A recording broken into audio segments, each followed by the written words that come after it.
Alpha Omega.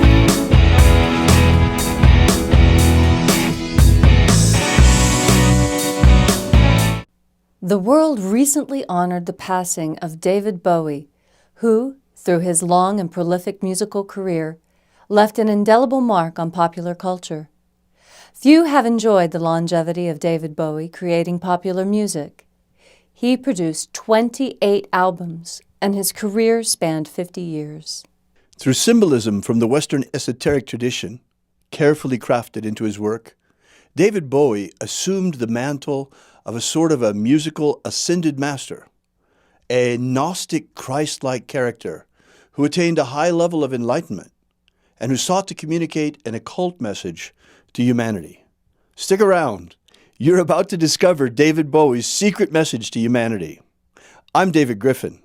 And I'm Leslie McQuade. This is Magick 101.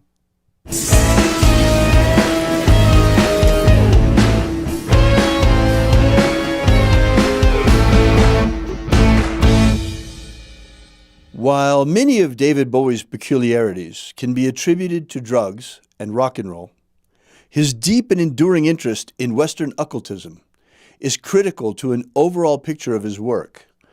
This, at times, shined through the projects David Bowie took on, like the theme for the 1982 film Cat People, where werecats were played by Malcolm McDowell and Natasha Kinski. See these eyes so green, I can stare for 1,000 years. In a 1997 interview, David Bowie was asked, "So, were you involved in actual devil worship?" Bowie replied, Quote, "Not devil worship, no. It was pure, straightforward, old-fashioned magic." "The Aleister Crowley variety?" the interview asked. "No," Bowie replied. "I always thought Crowley was a charlatan. But there was a guy called Arthur Edward Waite, who was terribly important to me at the time, and another called Dean Fortune, who wrote a book called Psychic Self-Defense. You had to run around the room getting bits of string and old crayons and draw funny things on the wall. And I took it all most seriously. Ha ha ha. I drew gateways into different dimensions, and I'm quite sure that for myself, I really walked into other worlds. I drew things on walls and just walked through them and saw what was on the other side." The influence of former Golden Dawn adepts, A.E. Waite and Dion Fortune, together with his statements about opening portals to other dimensions, demonstrates clearly that Bowie at least dabbled in Golden Dawn magic. In the Golden Dawn, every true adept possesses this ability to open gateways into other dimensions and to see what's on the other side. We call this ability scrying in the spirit vision. Further evidence for the importance of Golden Dawn magic for David Bowie's work can be found in the lyrics of his song, Quicksand. I'm closer to the golden dawn, immersed in Crowley's uniform of imagery. I'm not a prophet or a Stone Age man, just a model with potential of a Superman. I'm just living on.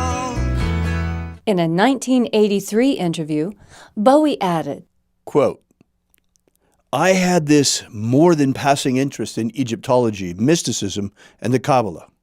At the time, it seemed transparently obvious what the answer to life was. My whole life would be transformed into this bizarre nihilistic fantasy world of impending doom, mythological characters, and imminent totalitarianism." In the 1976 song, Station to Station, David Bowie mentions occult doorways to other planes of reality when he describes how to travel down the Kabbalistic tree of life from Kether to Malkuth, that is, from Godhead to Earth.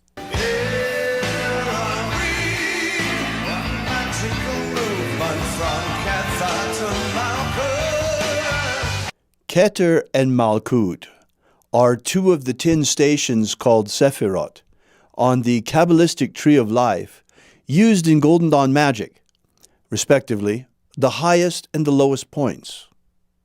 In a 1997 interview with Q magazine, Bowie expanded on the magical meaning of the song and how no mainstream sources ever addressed it.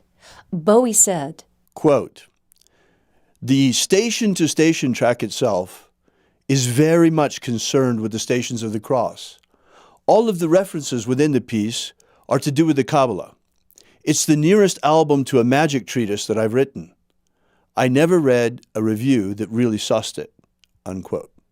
Golden Dawn adepts use Kabbalah as a map of the inner universe. Armed with ritual invocation and symbolical portals, Golden Dawn adepts are courageous explorers of inner dimensions. In a 1995 interview, Bowie finally admitted that in 1976, Quote, "My overriding interest was in Kabbalah, that whole dark and rather fearsome netherworld of the wrong side of the brain. And more recently, I've been interested in the Gnostics."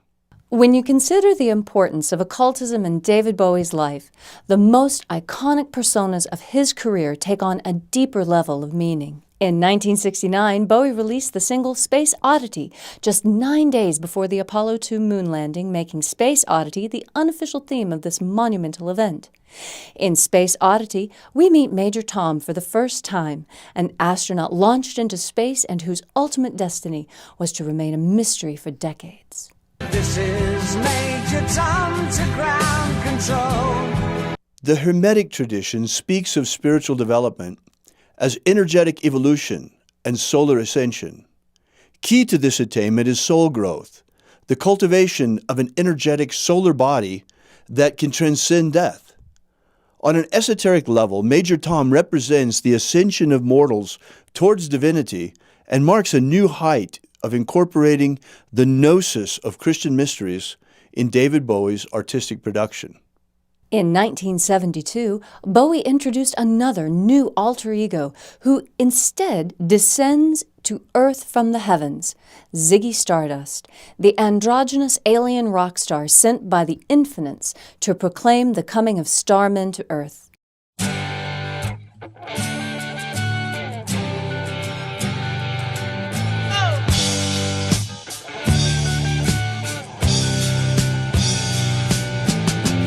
Instead of ascending from Earth to the skies like Major Tom, Ziggy Stardust descends from the heavens. He's a higher being who takes on human form to communicate a message, not unlike Jesus Christ.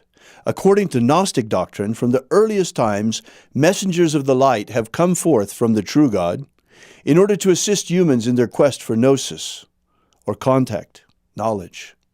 The majority of the Gnostics always look to Jesus Christ as the principal savior figure, the Soter, or living savior. The fall to earth and coming of Ziggy Stardust marks the further incorporation into Bowie's works of the Christ archetype, seen as savior bearing gnosis, the knowledge of spiritual liberation to a fallen humanity. In his book, The Laughing Gnostic, David Bowie and the Occult, author Peter Koenig writes, Quote, "In Bowie's visionary performance, civilization was going to collapse and the infinites would arrive. Ziggy Stardust was to announce the coming of these starmen bringing hope. Ziggy is their prophet, the Messiah, who takes himself to incredible spiritual highs and is kept alive by the devotion of his disciples. When the starmen finally arrive, they take bits and pieces of Ziggy so they can manifest themselves as real physical beings. Eventually, they tear him to pieces on stage during the performance of the song Rock and Roll Suicide. At the moment of Ziggy's death, the starmen take on his essence and become visible." End quote. The greatest riddle that all human beings face is the mystery of death. Released only days before his death comes David Bowie's Swan Song, that came to as the songs coming together, Black Star and Lazarus, in which he wraps up the mythology that David Bowie cultivated for 5 decades. This is the final spiritual testament David Bowie leaves for humanity. As Black Star opens at the close of David Bowie's life, at long last we discover the destiny of Major Tom, when we encounter his remains beneath the light of a black star resembling a total solar eclipse. This sets the stage for the passion of David Bowie's encounter with death, reminiscent of the Passion of the Christ.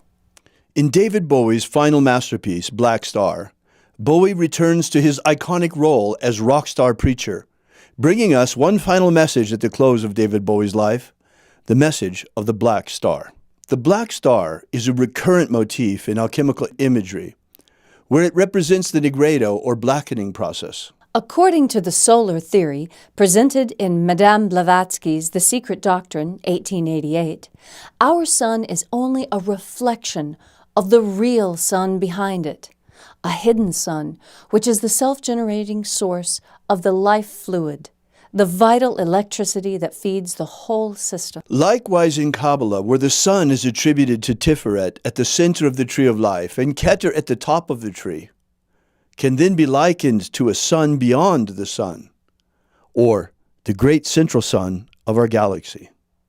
Ancient Kabbalists spoke already of negative veils of existence beyond Keter, known as Ayin, Ayin Sof, and Ayin Sof Aur, implying that another universe exists behind the manifest one. This notion has been confirmed by discoveries in modern astronomy. Thanks to breakthroughs in astronomical observations, we now know that the sun beyond our sun, the great central star of our galaxy, is not a star at all, but rather a massive black hole, a black star.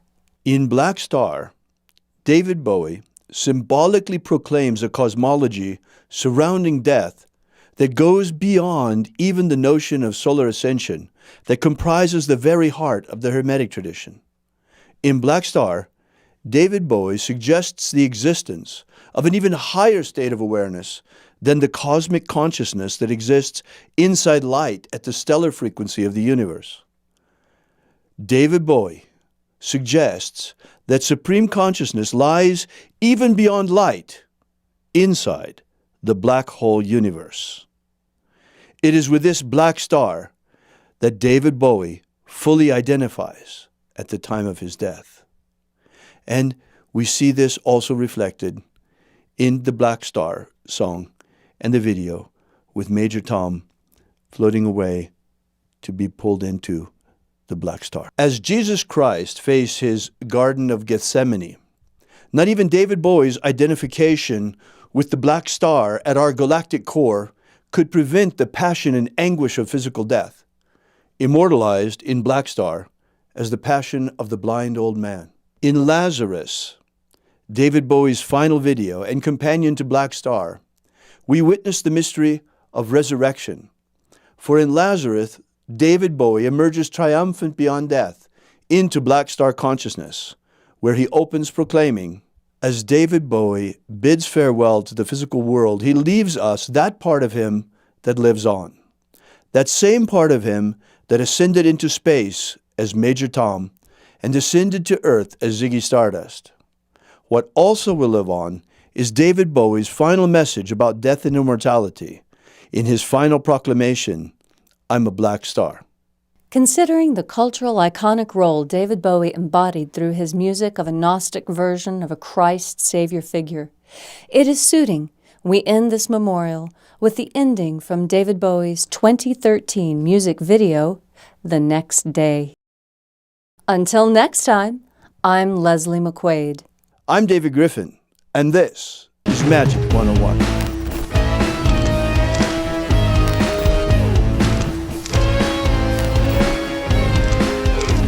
Have you ever wanted to gain real magical abilities so you can become the master of your destiny? Do you wish you could get the ancient secret key for free so you can build the life of your dreams? If you've wanted more out of life, to become all that you can be, physically, romantically, financially, spiritually, then you need to take action and get this right now. That's right, and for free, but it won't be available for much longer. So go right now to thescienceofmiracles.com and get started. Achieve the prosperous life you want for yourself. Gain ultimate life mastery.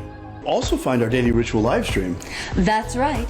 Every day, starting at precisely sunrise Pacific time, you are invited to experience first-person shooter magic you'll find nowhere else on the web.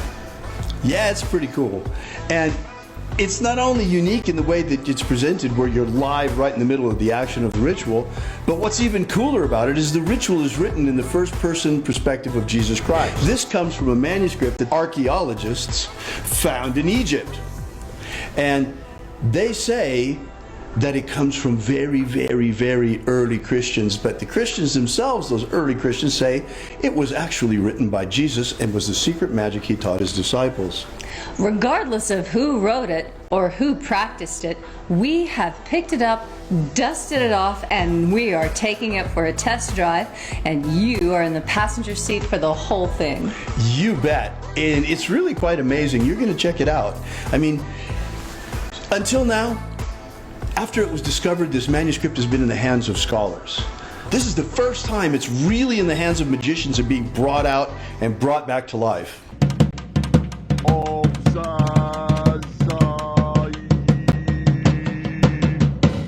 So check us out every morning at sunrise. Are you familiar with the Rosicrucian with what's his name? He's popular in the States. He's the president or the from the Golden Dawn. What's his name? Oh. David Griffin. David Griffin. David Griffin. Have David Griffin. I saw an email yesterday that he sent out about, you know, there's a magical war going on. Demons of the infernal realm. All of them. There is really a magical war going on. There is a guy called David Griffin who is heading all these magicians. David Griffin is S.L. McGregor Mather's present successor. David Griffin. David Griffin. I'm Golden Dawn Imperator David Griffin. David Griffin. David Griffin. Now, David Griffin. You know, there's a magical war going on. So there is really a magical war going on.